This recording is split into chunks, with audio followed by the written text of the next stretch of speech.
Welcome to wealth walk, आपका go to destination to master stock trading और investing like a pro.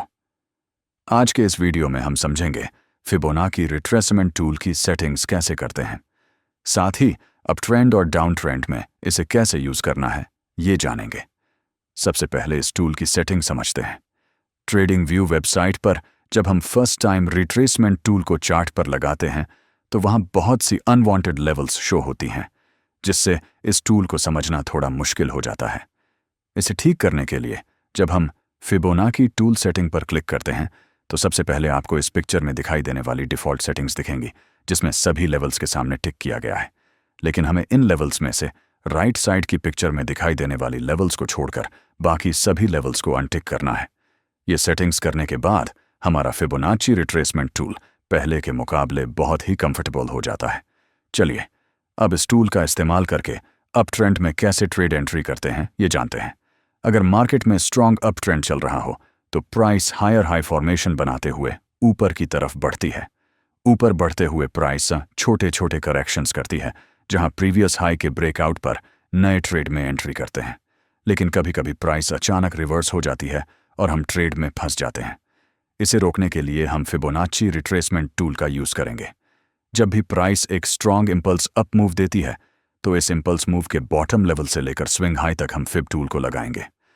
अगर price recent swing retracement लेकर 0.5 या फिर 0.618 level के पास आकर एक बुलिश प्राइस एक्शन बनाती है और 0.382 लेवल को ब्रेक करके ऊपर की तरफ निकलती है तो आप 0.618 के नीचे अपना स्टॉप लॉस लगाकर लॉन्ग ट्रेड में एंट्री कर सकते हैं।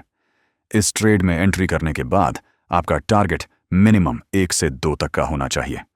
लेकिन जब तक प्राइस रीसेंट स्विंग हाई को एक स्ट्रॉन्ग ब्रेकआउट कैंडल के साथ ब्रेक नहीं करती, तब तक आप अपनी पूरी क्वांटिटी से ट्रेड एंट्री ना करें। जैसे अगर आप इस ट्रेड में 100 क्वांटिटी से एंट्री करने वाले हैं तो फर्स्ट टाइम सिर्फ उसकी आधी क्वांटिटी से एंट्री करें और जैसे ही प्राइस रीसेंट स्विंग हाई को ब्रेक करती है तो आप बाकी बची क्वांटिटी को उस लेवल पर एंटर कर सकते हैं और अपना स्टॉप लॉस ट्रेल करके एंट्री लेवल पर रख सकते हैं। इससे अगर मार्केट रिवर्स करती है तो आपको बड़ा लॉस नहीं होगा। अगर प्राइस आपके ट्रेड के डायरेक्शन में मूव करती है तो आप ट्रेलिंग स्टॉप लॉस का इस्तेमाल करके अपना कुछ प्रॉफिट अलग अलग लेवल्स पर बुक कर सकते हैं। लेकिन जब स्ट्रॉन्ग ट्रेंड होता है तो प्राइस कभी कभी 0.382 लेवल के पास आकर ऊपर निकलते हुए रीसेंट स्विंग हाई को एक स्ट्रॉन्ग बुलिश कैंडल के साथ ब्रेक करती है। तब आप 0.382 के नीचे स्टॉप लॉस लगाकर ट्रेड एंट्री कर सकते हैं।